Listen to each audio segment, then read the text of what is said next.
absolutamente fiel. Y te damos muchas gracias. Rogamos para que tú, Señor, seas llenando de ánimo y de consuelo a cada uno de los hermanos y fortalezca sus corazones, para que pongamos la mirada, Señor, en ese Dios que no traspasa su palabra, sino que permanece fiel hasta el final, y en quien podemos estar absolutamente confiados como aquel que construye su casa sobre la roca. Que tus palabras estén sobre nuestro corazón, Señor, ancladas, que anclen nuestra vida, Señor, para que no nos movamos y no seamos conmovidos por las aflicciones o tormentas que se puedan presentar, sino que caminemos en esta vida con gozo y en paz, disfrutando, Señor, del regalo de tu palabra, de tu espíritu y compartiendo con otros el inmenso amor y gracia que tú nos has dado. Ayúdanos a poner la mirada en aquel que es fiel y verdadero y que ha de regresar. Que aunque nuestros ojos miren lo terrenal, Señor, nuestro corazón esté allí, confiado en aquellas manos que fueron clavadas a una cruz para darnos vida eterna. Ayúdanos, pues, Señor, y fortalece nuestros corazones. Escucha la oración de tus hijos que claman a ti día y noche por las diversas situaciones, por sus familias, por sus hijos que aún no han creído, por sus enfermedades, por sus empleos, por su seguridad. Tantas aflicciones que pueden presentarse en esta vida y que, como acabamos de leer en Hebreos, somos susceptibles, Señor, a dudar muchas veces, ya que nuestro corazón se vuelve incrédulo o haya en él incredulidad. Líbranos, Señor, de... A pesar de la situación que estamos viviendo, pues nos hacemos falta, Dios. Adelante, Fred.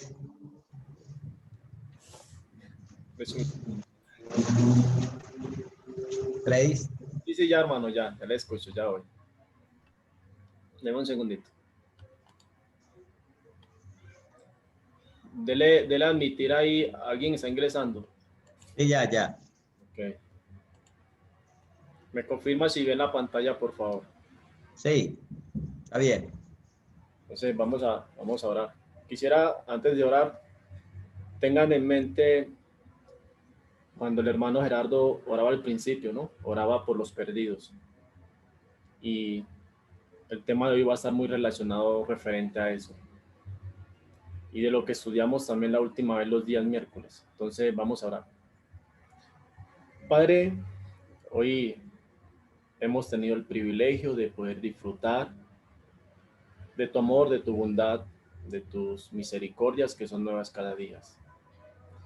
Señor, hoy también hemos tenido el privilegio, Señor, de orar delante de ti, de hacer plegarias, hacer rogativas y acciones de gracia delante de ti, Señor. Señor, pero también queremos pedirte que lo que hoy vamos a estudiar sea un motivo más para orar, Dios, para orar más diligentemente.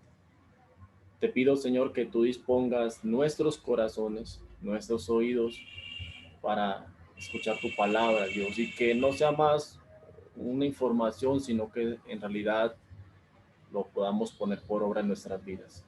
Señor, no soy digno, Dios, solo te ruego que controles mi vida, mis palabras, y que seas tú, Señor, hablando a nuestras vidas. Te lo pido en Cristo Jesús. Amén.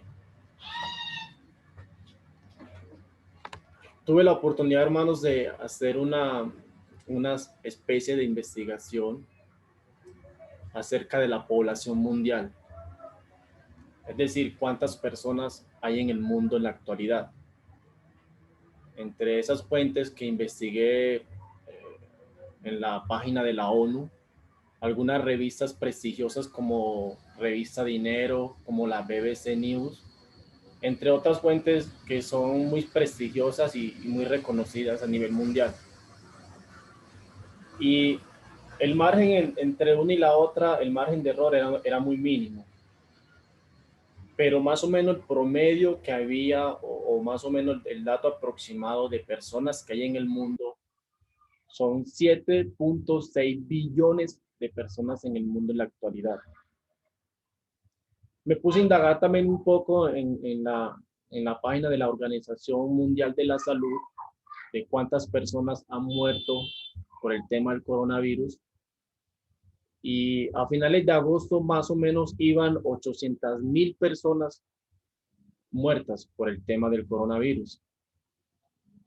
También me puse a averiguar otras estadísticas, otras cifras y bueno, de divorcios, son muchos, de cuántas personas mueren al año, cuántas nacen. Y en realidad son citas demasiado grandes, exageradas. Y uno dice, uy, pero ¿a dónde quiero ir con eso? La pregunta sería esta. ¿Cuántas de esas personas, de esos 7.6 billones, han escuchado el Evangelio? Hipotéticamente podríamos decir que tal vez 2 billones no han escuchado el Evangelio. Es decir, hay 2 billones de personas aproximadamente que necesitan ser alcanzadas por el Evangelio. La otra pregunta sería, ¿cuál de esas personas que han partido y que en este momento están partiendo a una eternidad, cuál de esas personas han escuchado el Evangelio y cuál de esas personas creyeron en el Evangelio? Es muy buena la pregunta. Y con este pensamiento en mente, el tema que hoy vamos a estar tocando es, hay una gran necesidad para una gran cosecha. Hay una gran necesidad para una gran cosecha. Y vamos a entrar allí a Mateo capítulo 9, versículo 35 al 38, un pasaje muy reconocido que tal vez lo pasamos por alto. Y vamos a meditar un poco en esos pasajes y yo creo que les va a venir a la mente los estudios que hicimos previos con nuestro hermano Anderson los días miércoles. Vamos a empezar a leer el versículo 35, Mateo capítulo 9, versículo 35 al 38. Vamos a leer pasajes por pasajes. Dice versículo 35. Recorría Jesús todas las ciudades y aldeas, enseñando en las sinagogas de ellos y predicando el evangelio del reino y sanando toda enfermedad y toda dolencia en el pueblo. Toda dolencia en el pueblo.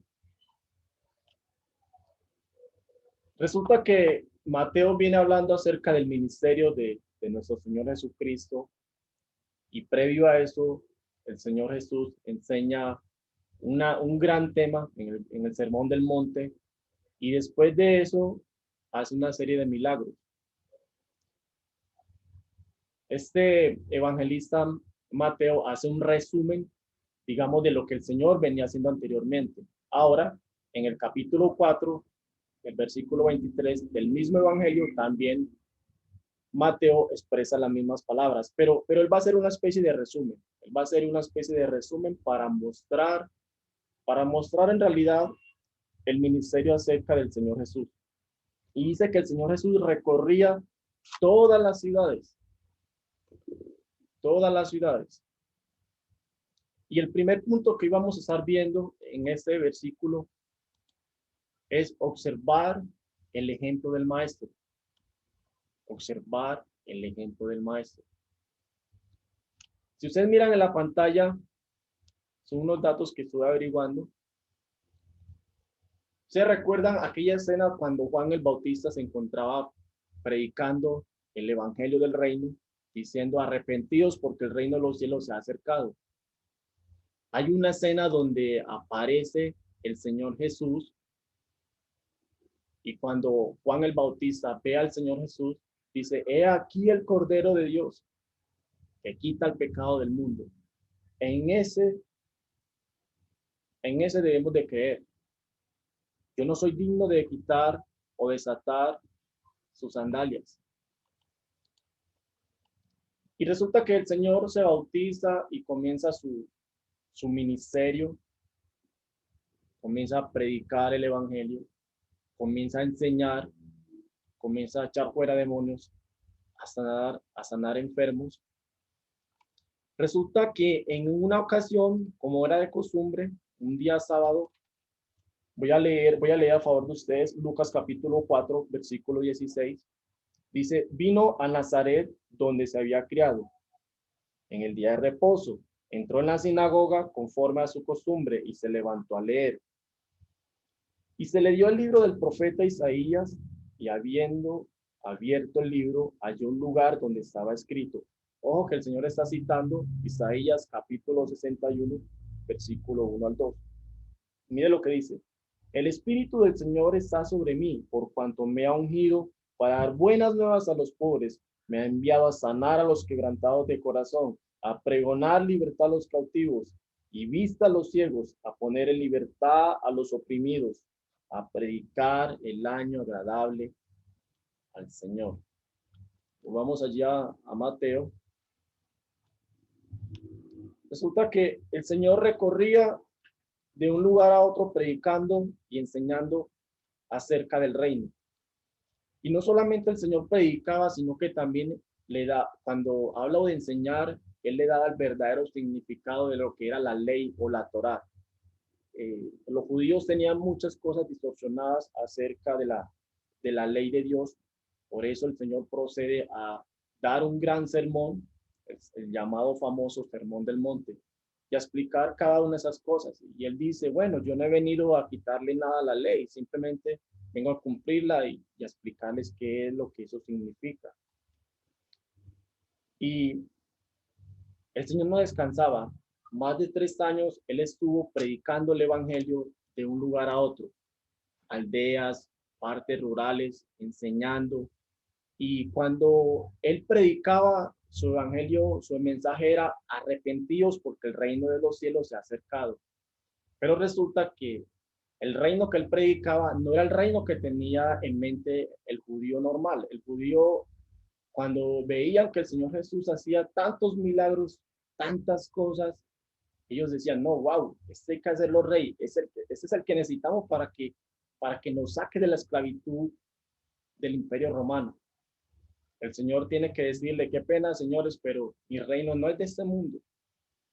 Mi reino no es de este mundo. Y en ocasiones le tocó huir de allí porque ellos estaban totalmente equivocados.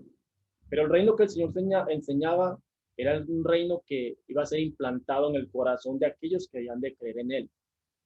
Era la buena noticia. Y su mensaje siempre era arrepentidos porque el reino de los cielos se ha acercado.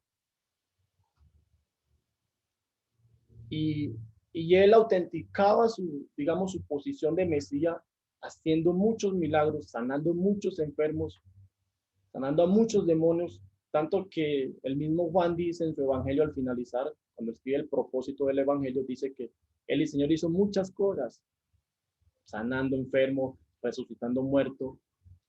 Y resulta que el evangelio que él predicaba era: yo soy el camino, yo soy la verdad, yo soy la vida, yo soy la resurrección, yo soy el buen pastor, el que cree en mí tiene vida eterna. Conoceréis la verdad y la verdad os hará libre. Ese era el mensaje del Señor. Y eso lo hizo constantemente por más de 3 años. Y él sabía a lo que él había venido a esa tierra. Tanto que en una ocasión él se encontraba orando. Era la costumbre de su ministerio, se encontraba orando. Eso lo vemos en Marcos capítulo 1, versículo 35. Mire lo que el Señor estaba haciendo. Dice, levantándose muy de mañana, siendo aún muy oscuro, salió y se fue a un lugar desierto y allí oraba. Y le buscó Simón y los que con él estaban, y hallándole le dijeron, todos te buscan. Él les dijo, vamos, claro, vamos a los lugares vecinos para que predique también allí. Oja esa expresión, porque para esto he venido. Tengan en cuenta esa frase, para esto he venido. Y predicaba en las sinagogas de ellos en toda Galilea y echaba fuera demonios. Hermanos, ¿quién nos enseña esto? El Señor nos está llamando a cumplir con la gran comisión. Él sabía a qué venía esta tierra. Y tú y yo sabemos cuál es la gran responsabilidad o cuál es la gran comisión que el Señor nos dejó a ti y a mí. Es muy hermoso y muy bonito los estudios que vimos hasta ahora los días miércoles. Pero ¿qué vamos a hacer con eso? Y no quiero ser legalista ni sarcástico, no, sino que sea el Señor, el Espíritu Santo que confronte nuestras vidas. El Señor simplemente quiere que tú y yo cumplamos con la gran comisión. Mire, el Señor nos dio el Espíritu Santo, nos dio la palabra de Dios, su palabra, y dijo, vayan. Pablo, en los últimos días de su vida, le dijo a Timoteo, ojo esto, y se lo dijo con unos términos muy solemnes, muy elevados, esas palabras. Timoteo, te encarezco delante de Dios y del Señor Jesucristo, que juzgará a los vivos y a los muertos en su manifestación y en su reino, que prediques, que insten, afuera a tiempo, en cualquier momento, redarguye, reprende, exhorta, con toda paciencia, con toda doctrina, y encarga a otros hombres. Entonces, mire la responsabilidad que tenemos tú y yo. Hay una gran necesidad de obreros y hay una gran cosecha por recoger. ¿Qué estamos haciendo tú y yo?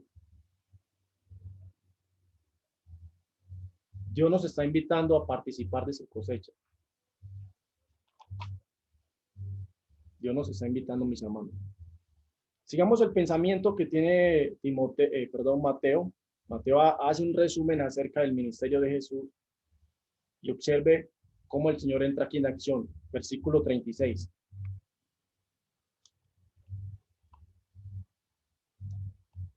Dice, al ver las multitudes, tuvo compasión de ellas, porque estaban desamparadas y dispersas como ovejas que no tienen pastor. ¿Cuál es la idea? Que podamos percibir la necesidad y que nos duela en el corazón. El Señor, hágase la idea que el Señor está en un lugar alto, allí tal vez, mirando la multitud como se encontraba. Él tiene una gran preocupación y tal vez en esa multitud que está allí también, tal vez estábamos tú y yo. Algunos dicen que simplemente era al pueblo de Israel, pero yo creo que todos aquellos que hemos creído y aquellos que han de creer. Pero el Señor mira y ve la condición en la que se encuentran esas personas.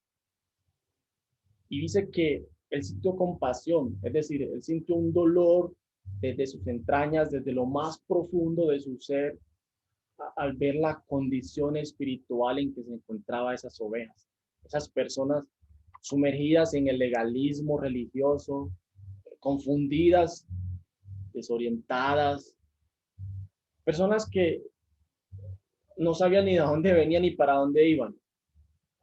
Tanto que ellos tenían una idea distorsionada acerca de lo que era el reino de Dios. Por eso el Señor muchas veces le tocó explicarle casi que masticado en muchas parábolas en qué consistía el reino de los cielos o el reino de Dios o el evangelio del reino. Se lo explicaba por medio de parábolas. Él explicaba en qué consistía la naturaleza del reino y aún así ellos no podían asimilar bien en qué consistía el reino. Y era el reino que era nacido en el corazón de las personas, de aquellos que habían de creer. Pero el Señor se duele en su corazón al ver la condición tan triste que se encontraban las ovejas de Israel. Y nos encontrábamos tú y yo. Y estaba muy preocupado porque los líderes religiosos, los supuestos pastores de la época, eran los que eran responsables del rebaño. Ellos antes les imponían cargas, las confundían. Ellos agregaban cosas a la ley que en realidad no decía. Y eso frustraba, por así decirlo, a las ovejas. No tenían claro acerca del Mesías. Muchas veces la gente decía, ¿será que ese es el Mesías? ¿Será que ese es el Salvador? ¿Será que ese es el que va a restaurar a Israel? Y estaban confusos. El Señor muchas veces tuvo que reprender a los fariseos, a los líderes. Ustedes son sepulcros, por dentro están podridos, llenos de maldad y por fuera muestran una vida muy bonita, muy piadosa. Muchas veces el Señor le exhortó a sus discípulos que no fueran como los fariseos. El Señor les decía, hipócritas, Y la condición que estaba experimentando el pueblo en Israel en esa época era la misma condición en Ezequiel, tal vez unos 500 años más atrás. Y vamos a Ezequiel capítulo 34, versículo 1. Ahí vamos a estar mirando la condición en que se encontraba Israel en ese tiempo y la condición actual del Señor Jesús y la condición de hoy en día, que tampoco está muy lejos a esa. Y vamos a mirar por qué. Ezequiel capítulo 34, versículo 1, el Señor hablando con Ezequiel le dice: vino a mí palabra de Jehová diciendo, hijo de hombre, profetiza contra los pastores de Israel, profetiza y di a los pastores, así ha dicho Jehová el Señor, ay de los pastores de Israel, que se apacientan a sí mismos. ¿No apacientan los pastores a los rebaños? Coméis la grosura y os vestís de la lana, la engordáis, la engordada degolláis, mas no apacentáis las ovejas. Esa era la responsabilidad que tenían los líderes, que deberían de cumplir los líderes en la época. No fortalecisteis las débiles, ni curasteis la enferma. No vendasteis la perniquebrada, no volvisteis al redil a la descarriada, ni buscasteis la perdida, sino que os habéis enseñoreado de ella con dureza, con violencia. El Señor habla de una forma metafórica para ilustrar la condición en que se encuentra la multitud, la gran multitud, y en eso estábamos tú y yo. Normalmente las ovejas son animales domésticos que requieren de un cuidado especial, son tercas, necesitan ser cuidadas porque se enferman muy fácilmente, se desvían fácilmente, y esa era la responsabilidad del pueblo de Israel. Ahora, hoy en día no estamos muy lejos a esa situación. Hoy en día hay grupos que, que enseñan un evangelio acerca de la prosperidad y subyugan, por así decirlo, las ovejas. Yo doy fe de eso porque yo estuve allí, me sentía muy confundido, no sabía ni a dónde era, ni para dónde iba, no tenía un norte definido. Me decían que si que a mí me iba mal era porque yo no diezmaba o porque yo no hacía esto, porque yo no me vestía así o me vestía así.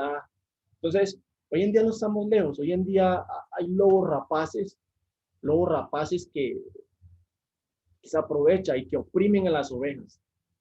Por eso Pablo le dice a Timoteo que predique, porque vendrán tiempos cuando no sufrirán la sana doctrina. Esos pastores engañan, los autodenominados y todo eso a las personas y la exprimen, le sacan su dinero, le lavan la cabeza. Entonces, hoy no estamos lejos a esa situación.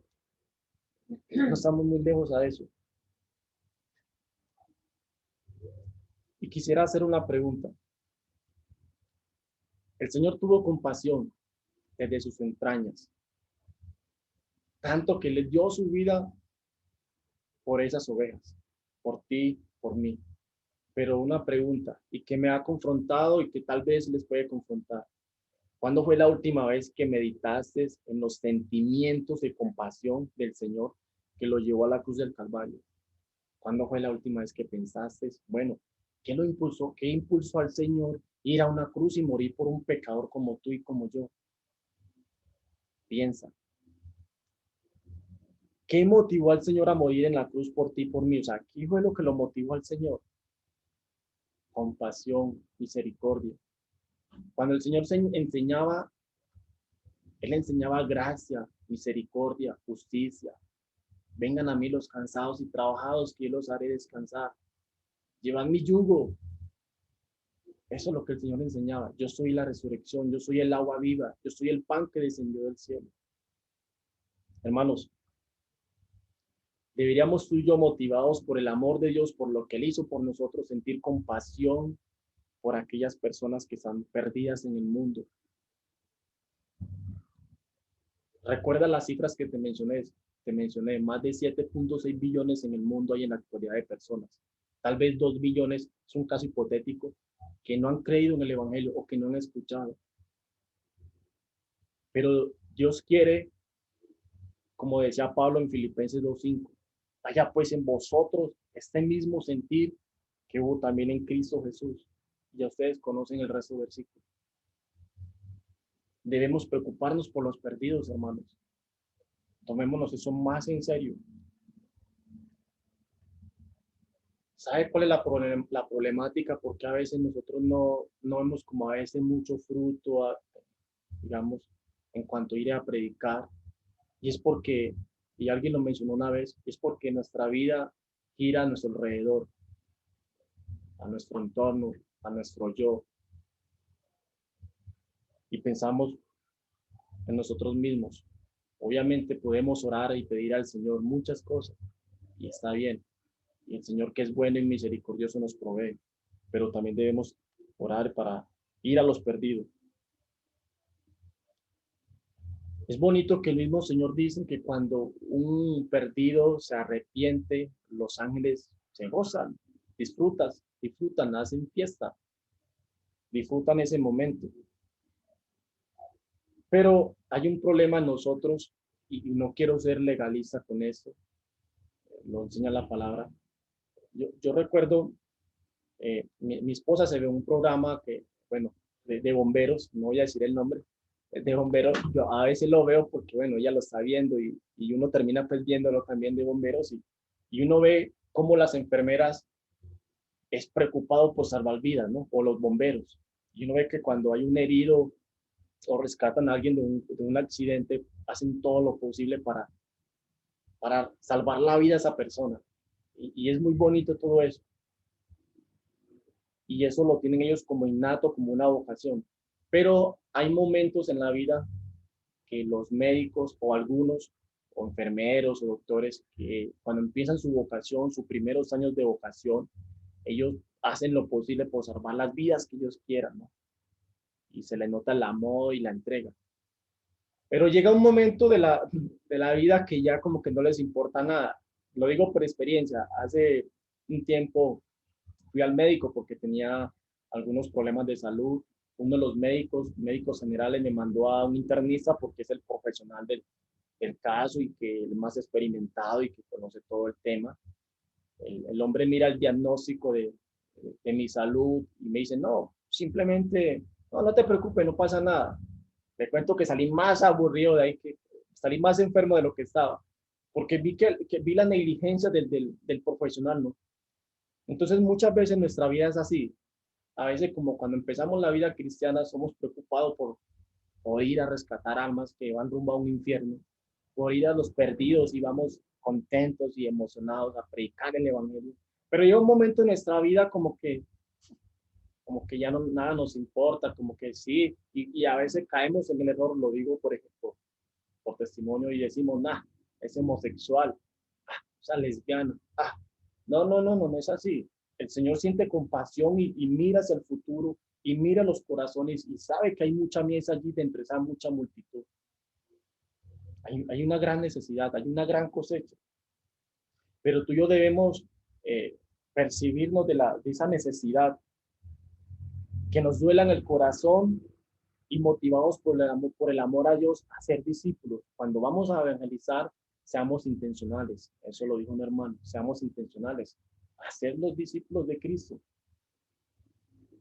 Hay mucha mies, hermano, hay mucha mies. Voy a leerle un pasaje en San Juan, capítulo 4, versículo 35, Evangelio de San Juan 4:35. Dice, ¿no decís vosotros, aún falta 4 meses para que llegue la siega? He aquí, os digo, alzad vuestros ojos y mirad los campos, porque ya están blancos para la siega. Hermano, la siega está allí.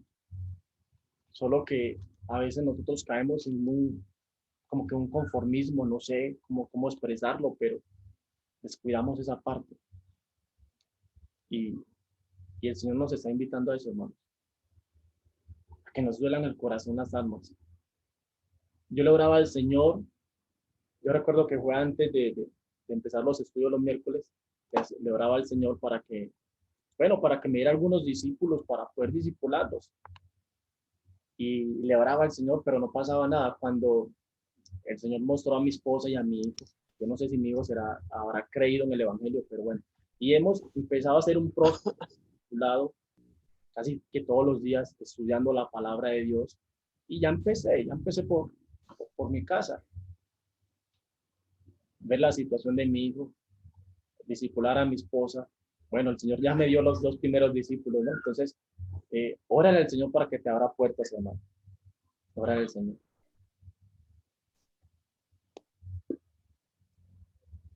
Quisiera que pasáramos al último pensamiento y lo vamos a ver ahí en los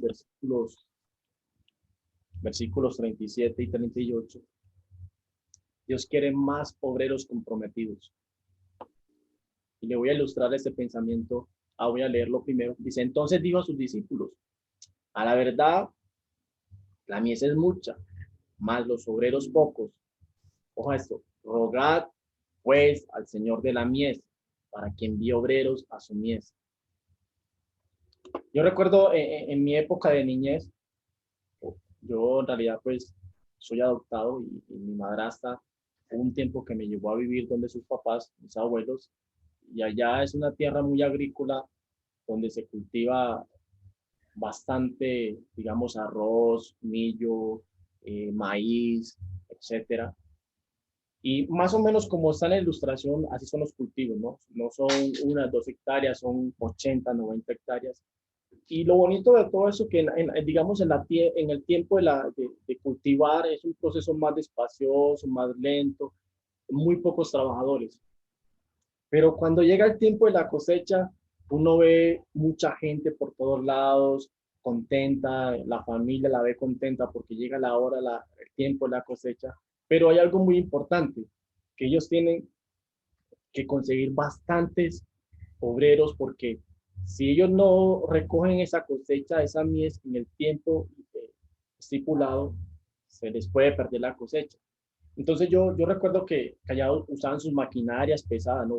Digamos una máquina, una cortadora de arroz y en la máquina cortadora de arroz, una máquina muy grande, ahí tenían por lo menos el operador, el que manejaba la máquina, unos 3 trabajadores, los que llenaban los bultos, los que cosían y los lanzaban al piso. Y habían 2 tractores que detrás de los tractores, cada tractor tenía un tráiler donde cargaban los bultos. Y en cada tractor habían por lo mínimo 6 trabajadores. Entonces, comenzaba la máquina pues a cortar el arroz y ya a un tiempo o más adelante los tractores con los trabajadores comenzaban a recoger los bultos y almacenarlos y otros los llevaban a la orilla del río para embarcarlos en bueno, no sé cómo le dicen, como una lancha grande y llevarla a otro lugar y de allí era llevada en camión a diferentes partes del país. Entonces era algo muy bonito, ¿no? Y yo estaba como muy metido pues en el cuento y yo tenía 7, 8 añitos y era feliz. Yo era como la mosca, ¿no? En la sopa. Yo estaba aquí con los que manejaban el tractor, con los que manejaban la máquina, bueno, etcétera. Estaba en todo lado. Pero a mí me gustaba y me apasionaba todo eso y al ver la familia, al ver la familia feliz porque llegaba el tiempo de la cosecha, era un motivo de alegría. ¿A dónde voy con eso, hermanos? El Señor les decía a sus discípulos, miren, la mies es mucha, mucha, mucha, mucha, pero hay pocos obreros. Rogad al Señor de la mies. Pero el Señor les decía a sus discípulos, pero Él también los envió. Ahí en el capítulo 10, del versículo 1 en adelante, el Señor le da una serie de instrucciones y le dice, por ejemplo, le dice en el versículo 7, dice, yendo, predicad, diciendo, el reino de los cielos se ha acercado. Eso es lo que ellos predicaban, arrepiéntanse. Y el Señor le da una serie de instrucciones para que ellos vayan y prediquen el Evangelio. Y como la mies es tan grande, el Señor envía, por ahí en Lucas 10, envía 70 hombres. Que no toma leche. Envía 70 hombres y le dice, Sí. Amor, que no toma leche.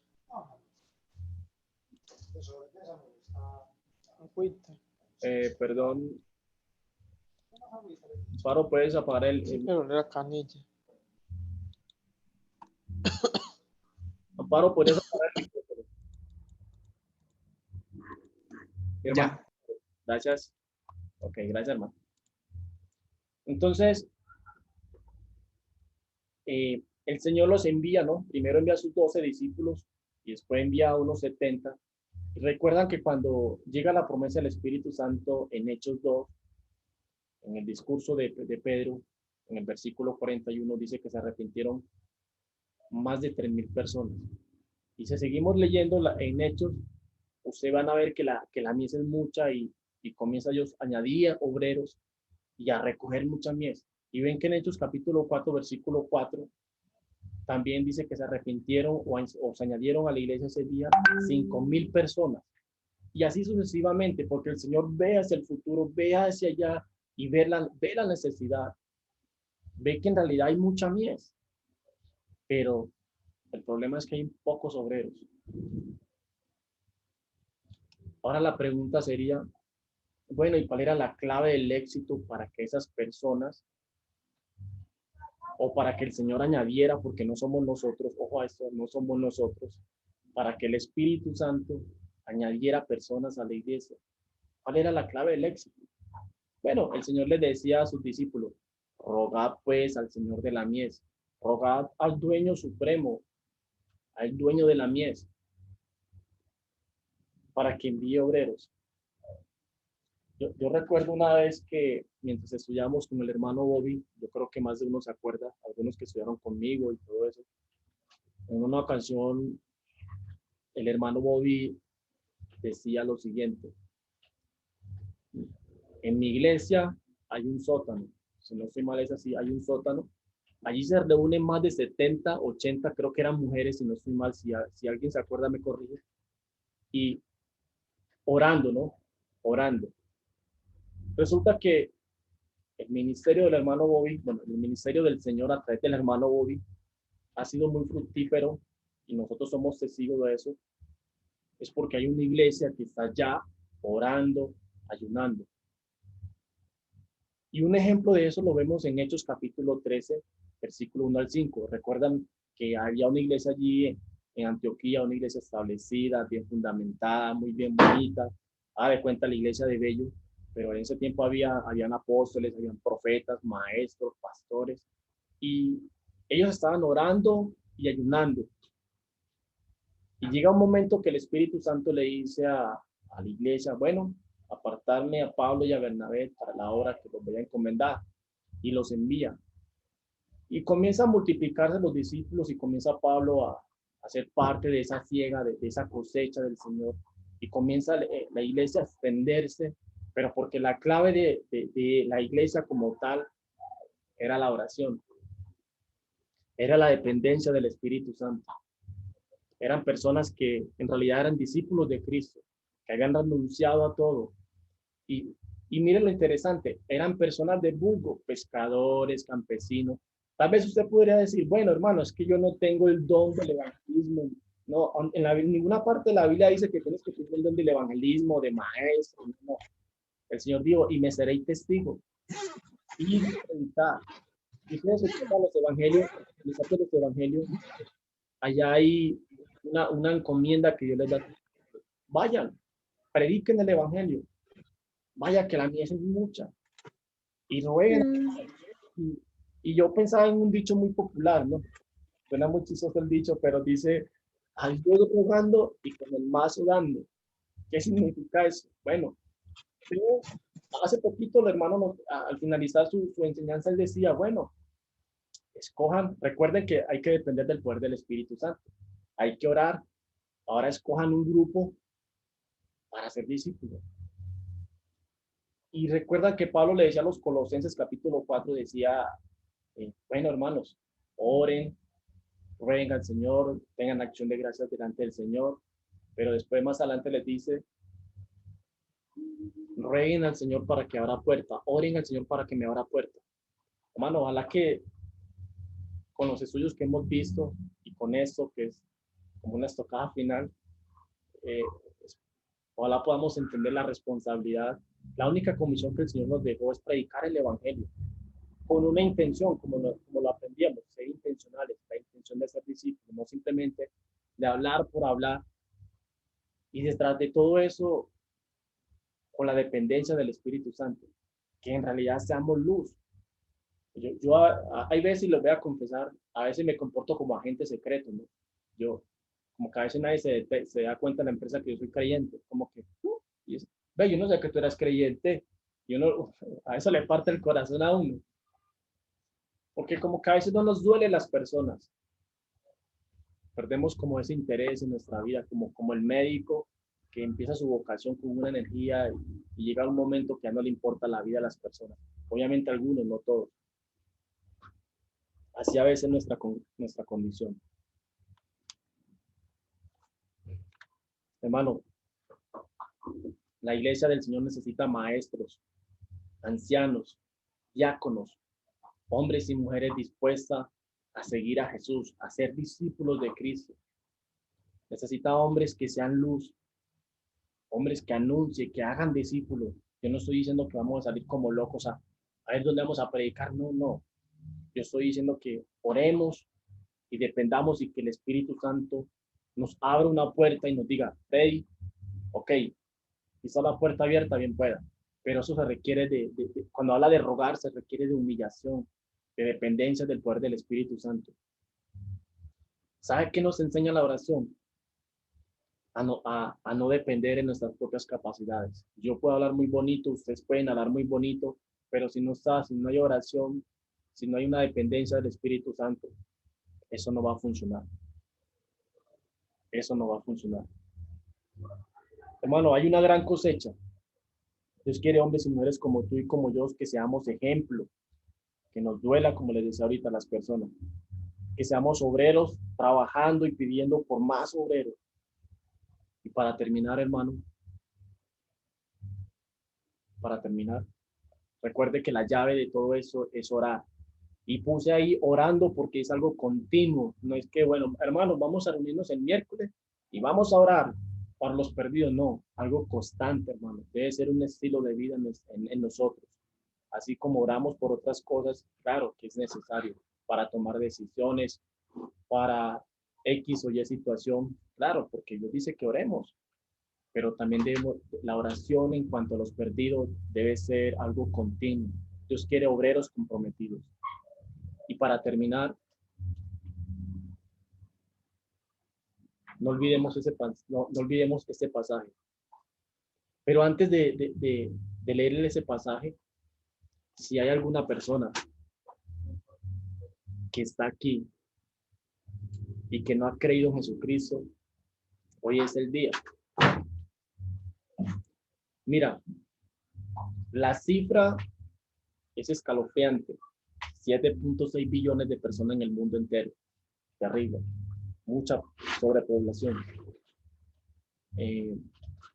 Miles de personas mueren al año. Yo me metí a una página en internet, no sé si será tan confiable, pero parece que sí. Y la página muestra como en tiempo real y muestra como un cronómetro, ¿no? Un cronómetro muestra, digamos, cronómetro muestra la hora, los minutos, segundos y milésimos.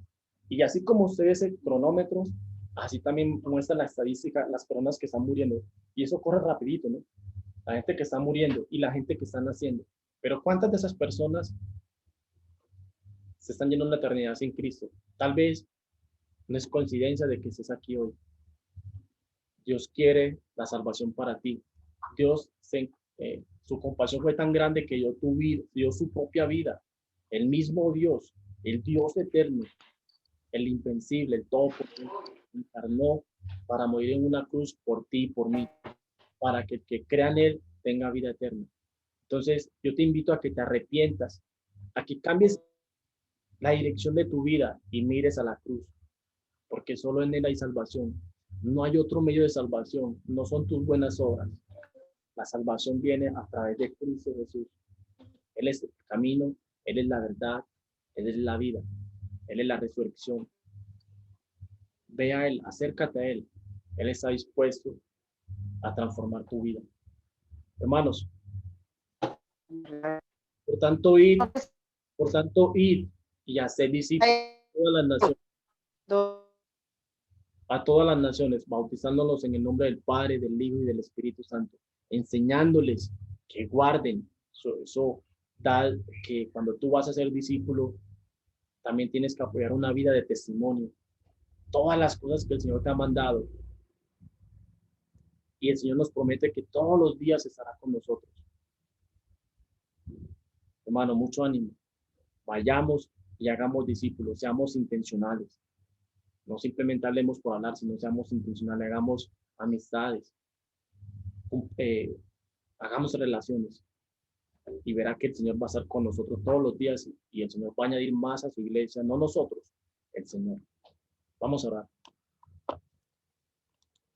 Padre, te damos gracias, Señor, por este tiempo donde tú nos has hablado, Señor Dios. Señor, tú sabes que hemos tenido carencia de obreros, Dios. Entre esos me incluyo, Señor Dios. A veces somos poco diligentes para cumplir tu labor. Pero yo te ruego, Señor, que nos ayudes a entender la responsabilidad y la gran comisión que tú nos has dejado, Dios. Ayúdanos, Señor, a poner por obra esa responsabilidad tan grande que tú nos dejaste. A que nos duela, Señor, a que tu compasión, Padre, fluya por nuestras venas y llegue a nuestro ser, a lo más interno. Y sintamos, Señor, compasión por los perdidos. Y que no seamos a veces como egoístas, Dios. Nos centramos en nosotros mismos y nos olvidamos de los necesitados, Dios. Perdónanos, Señor, porque a veces somos tan negligentes, Dios. Tal vez perezosos. Y nos preocupamos por las cosas de este mundo, Señor Dios, terrenales. Y sabemos que, bueno, que son necesarias, Dios, pero tú decías a tus discípulos, el que quiere ser mi discípulo, niéguese a sí mismo. Tome su cruz y sígame. El que quiere ser mi discípulo tiene que aborrecer a padre y a madre, a esposa, a hijos, a hermanas, para ser mi discípulo. Yo te ruego, Señor, que nos enseñes primeramente a ser discípulos tuyos, Dios, para tener la autoridad o para ir y hacer discípulos, Dios. Te lo pido, Padre, Señor, en Cristo Jesús. Amén. Muchas gracias, hermano.